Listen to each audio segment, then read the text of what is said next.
agradecer la oportunidad de poder volver a esta segunda edición con Jordi, con Sergi. Vamos a explicar unas pinceladas muy básicas sobre el ganglio estrellado, muy rápido. A título introductorio, las indicaciones, como sabéis, para hacer un ganglio estrellado a nivel, como vamos a explicar ahora, es dolor neuropático, cabeza, cuello, miembro superior, y por otro lado, han hablado otras indicaciones y tal, problemas angiogénicos, etcétera, corazón. Bueno, básicamente lo que quiero que sepáis es que la cadena cérvico-torácica como tal, no vamos a tratar de ganglio estrellado, sino la cadena cérvico-torácica. El ganglio estrellado va a quedar, como sabéis, un poco más inferior, nivel de la vértebra T1, C7, T1, nosotros nos vamos a ir entre C6 y C7, y por difusión, por este bolsillo fascial que formará el músculo longus colli, vamos a obtener una difusión del medicamento, de nuestro fármaco analgésico, que bloqueará la cadena cérvico-torácica y bloqueará el ganglio estrellado. A ver qué me aparece aquí. Vale. Según qué anatomista consultéis, según qué bibliografía consultéis, veréis cómo la cadena cérvico-torácica está contenida en lo que conocemos como la fascia prevertebral. Aquí tenemos el cuerpo vertebral, por ejemplo, de C6, aquí tenemos el músculo longus colli, y encima del músculo longus colli tenemos la cadena cérvico-torácica y, bueno, pues un poco más abajo encontraríamos el ganglio estrellado.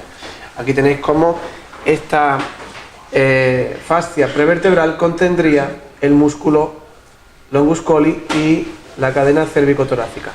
Independiente de esta bolsillo también fascial, que sería ese bolsillo vascular, donde quedaría el vago, y de hecho cuando hacemos una infiltración y parte del anestésico local se nos queda por fuera de esta fascia prevertebral, podemos hacer un bloqueo del vago, por tanto es recurrente, y por tanto una disfonía unilateral por parálisis unilateral.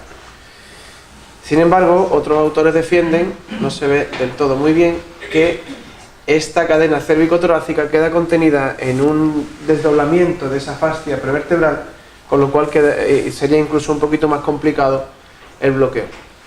Bueno, pues aquí tenemos una representación de lo que sería el músculo longus colli, cómo va desde la base del cráneo hasta toda la parte anterior y tubérculos anteriores de los cuerpos vertebrales cervicales, y tenemos que fijarnos o crear una sistemática, buscarnos la vida para aprender a localizar C6.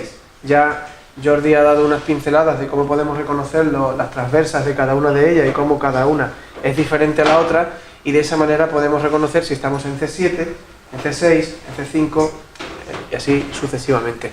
Otro músculo que nos ha comentado Jordi es el longus capiti, que se va a insertar también en los tubérculos anteriores hasta C6, y por tanto es una opción para saber si no veo longus capiti, seguramente esté o en C6 ya o por debajo de C6.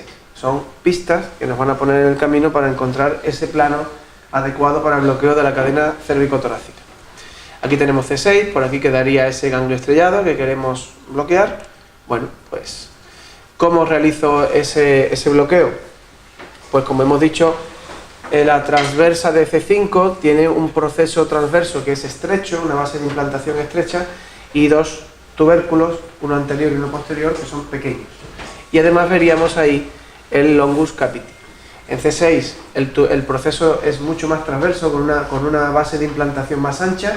Tendremos un tubérculo anterior mucho más evidente que el posterior, es el tubérculo de Chesignac, y C7, sin embargo, pues carece de tubérculo anterior, solo tiene un tubérculo posterior muy potente. De esta manera, haciendo un barrido básicamente hacia arriba y hacia abajo, vamos a ir localizando estas estructuras.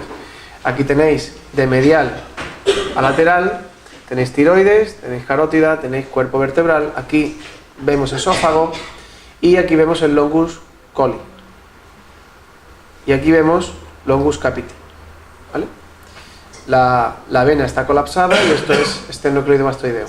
Entonces aquí vemos un tubérculo, una transversa, con una base de implantación pequeña, dos tubérculos pequeños, y la salida del nervio que nos han comentado antes, que es la raíz C5. Aquí estaríamos en C5. Sin embargo, aquí Igualmente de medial a lateral veríamos esófago, veríamos el longus coli. El borde superficial del longus coli es lo que hemos llamado la fascia prevertebral.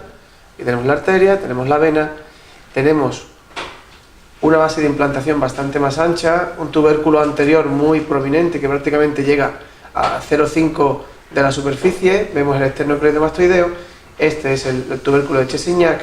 Aquí está empezando a emerger la raíz C6, un tubérculo posterior un poco más pequeño.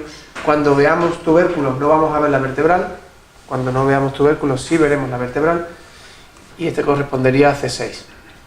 ¿Y cuál es el nivel adecuado para hacer el bloqueo del ganglio estrellado, de la cadena cérvico-torácica? Pues justo cuando dejo de ver el longus capiti, entre C6 y C7, prefiero ver la vertebral para evitar pincharla, ¿vale? Se hace en plano desde lateral, bordeo profundo a la arteria carótida y a la yugular interna y profundo a la fascia prevertebral, pero superficial a ese músculo longus coli. Es un poco complicado de entender, pero muy sencillo cuando veáis las imágenes. El paciente lo coloco en decúbito supino, el cuello un poco lateralizado quizá para que estéis más cómodos, si el cuello es un cuello corto o un paciente con artrosis facetaria, etc. Vamos barriendo de medial a lateral y vamos a ir localizando en función de los tubérculos esa unión o esa transición entre C6 y C7. Aquí tenéis una imagen medial, esto es lateral, aquí tenéis tiroides, carótida, aquí tenéis esa fascia prevertebral, aquí tenéis el longus coli, que además suele tener dos fascículos, uno más profundo y uno más superficial. La cadena cérvico-torácica no es que quede en medio, la cadena teóricamente queda aquí, encima del longus coli y por debajo de la fascia prevertebral. Y ahí será donde nosotros hagamos nuestra inyección. Fijaos como aquí tengo la vertebral, que si colocáis Doppler lo vais a ver con mucha más facilidad, y la idea es pinchar justo aquí, hacer una hidrodisección.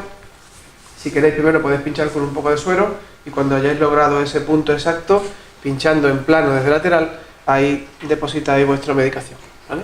Y nada más.